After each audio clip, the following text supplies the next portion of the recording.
Hi everyone, this is Sal Munoz with All Chicago, and today we are going to show you how to search for a client and then create a client when we are not able to locate them. So let's get started. So right now we are on the ServicePoint training site. It'll look a little differently for you. Uh, the live site will oftentimes have a gray banner on top, so that's one of the differences that you'll notice. We are going to search for a client through Client Point right here.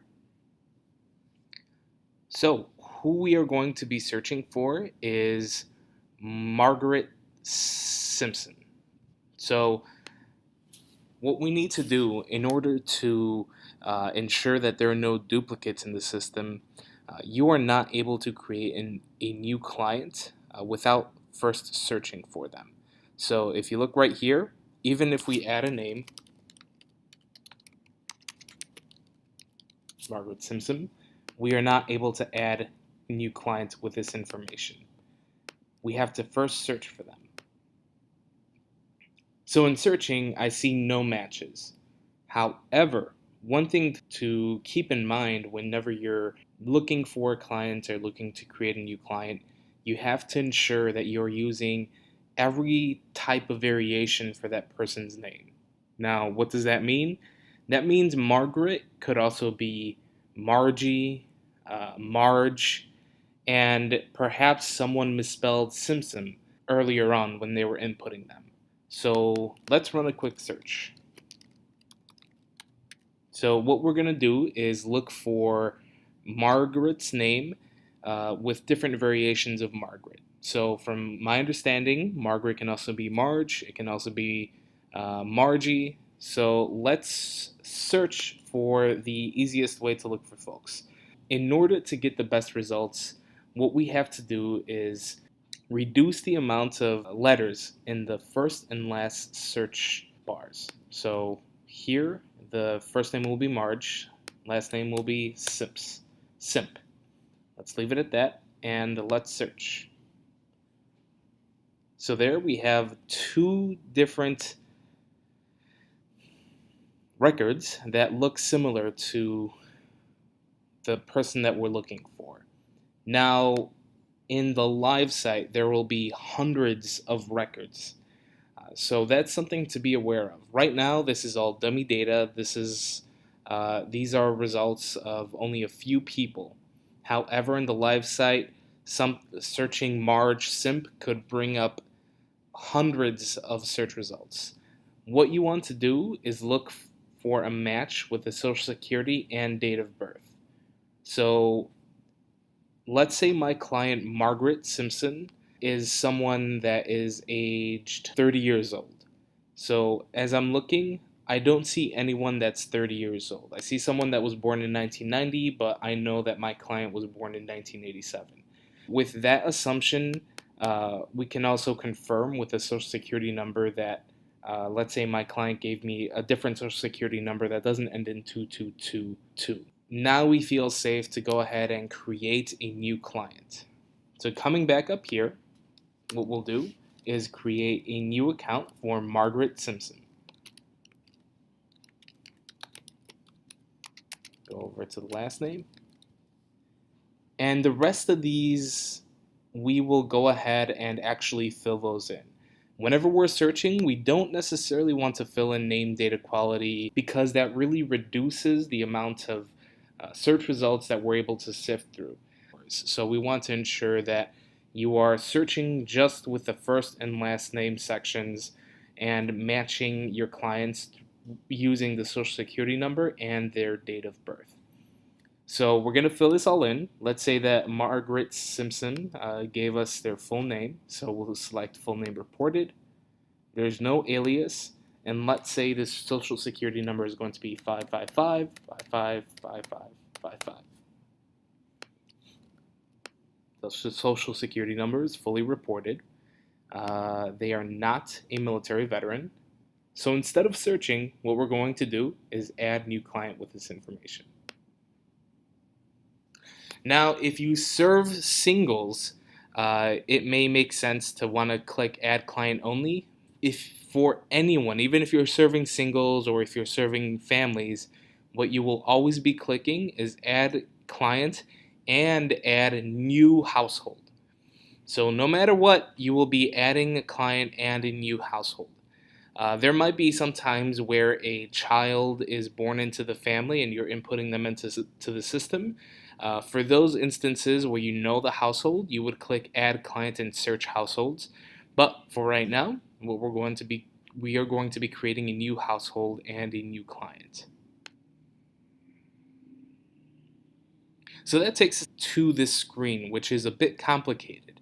I think that a lot of people would want to start filling this information in again, but let's break this down real quick. So household type, this is us indicating what the household of Marge Simpson is like.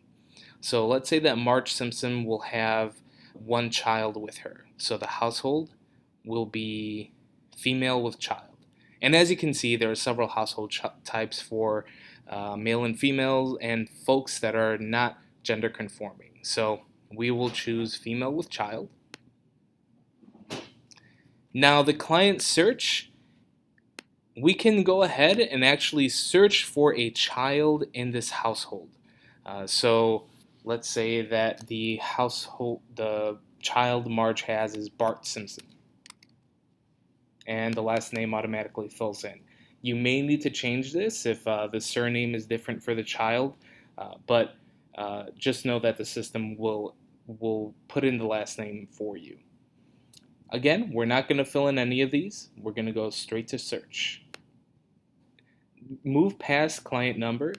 The results are right down here. If Bart was in the system, he would have been right here, and we would have been able to click his name to add him to selected clients. Bart is not there, so what we're going to do is go ahead and answer the rest of these questions.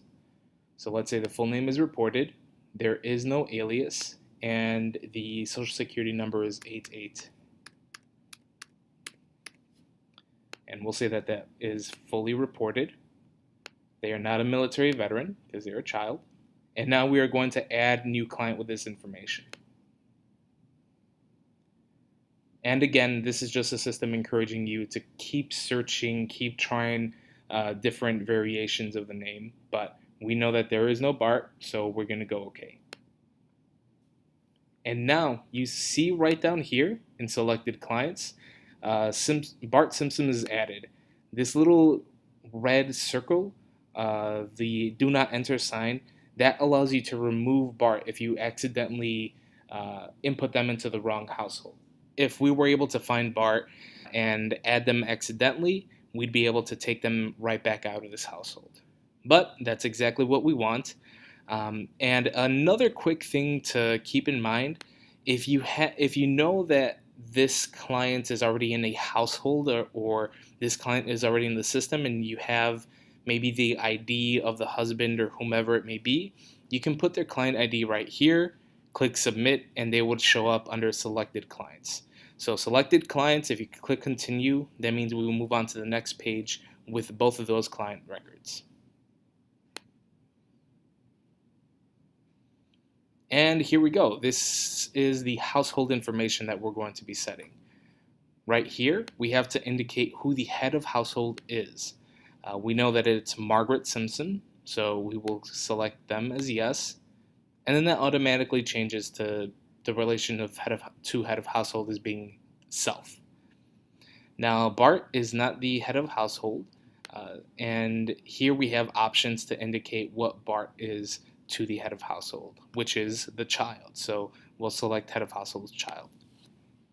Now, one thing to keep in mind, you will never be able to have two head of households. Let's say it is a household where both parents are working. Even if both parents are working, you have to select only one head of household. Otherwise, you will be running into data quality issues further down the line. So everything's correct up here.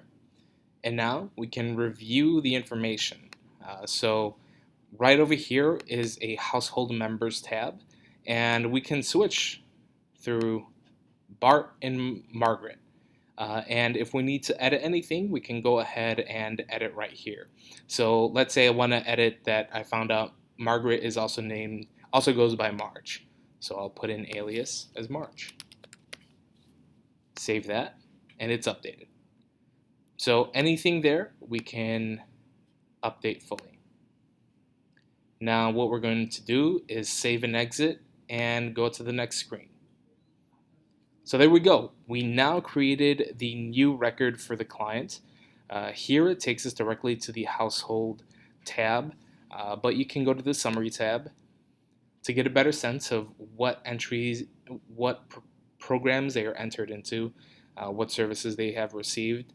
But since this is a client that we just created, the next step would be to add their release of informations right here, which will be in the next video in the playlist.